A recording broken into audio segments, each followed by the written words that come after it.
ku mafoto n'amavideo yacicikanye kuri uyu wa mbere tariki 5 z'ukwezi kwa mbere mu mwaka w'ibihumbi 2026.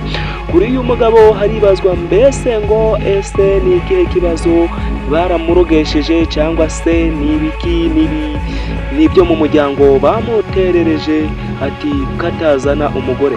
Mu mafoto n'amavideo abanyamakuru biriwe bacicikanya hirya ku mbuga nkoranyambaga, abafana be bamushesesha cyane ati ese kusazanye ubusa, ese kandi ufite amafaranga cyane, ese wagira ukarongora umugore wenda tukagukoreshereza ubukwe dore ko utabuze amafaranga. Uyu mugabo bamwita Niyitegeka Gratien, mwamenye ku izina rya Papa Sava.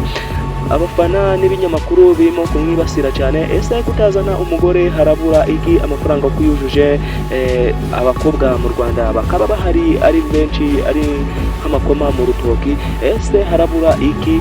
Mu binyamakuru yabisubije ati ibyo bintu ni mu byihorere, ati nta gaciro bifite, ati ndacyakeneye gutera imbere ku myaka 45 ye, garacakeneye gutera imbere kandi ari we tuzi nk'icyamamare, dufata nk'icyamamare mu Rwanda gifite amafaranga, dore ko afite YouTube channel, afite inganda zikora akawunga.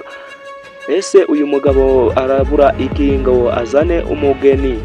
Uyu mugabo afite amateka menshi amuranga, aho yakinye filime nyinshi yitwa nka Papa Sava, we na Nibati, mwagenda mukazireba kuri channel yitwa Niyitegeka Gratien, aho ifite ibihumbi 980 by'abantu bamukurikira. Uyu mugabo rero yabaye kimomo.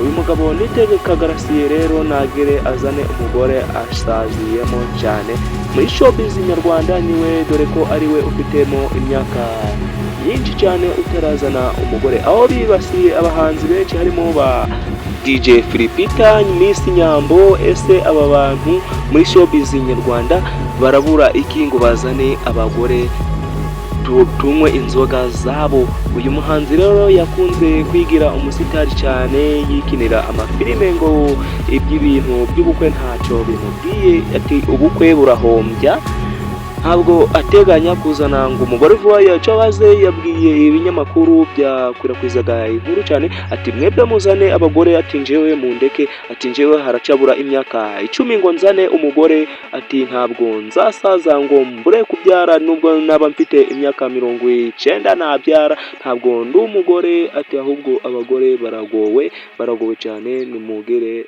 muzane abagore pe. Ntabwo dushigikiye aba bahanzi bacu n'abakinyi ba filime, nibagire bazane abagore twinywera inzoga zabo. Njyewe mwumvaga ni Tuji wa Rwanda wabagezagaho iyi nkuru ya Seburikoko cyangwa se Papa Sava cyangwa ku izina rye bwite Metere Niyitegeka Gratien. Studio yari Urumuri TV 250, mukomeze musapotinge Urumuri TV 250, mbibutsa gukanda subscribe, gukanda like n'ibintu by'agaciro cyane, musharinge ino video kugira ngo igere no ku bandi bantu cyangwa se ikore ku bandi bantu. Murakoze cyane. Tuji wa Rwanda.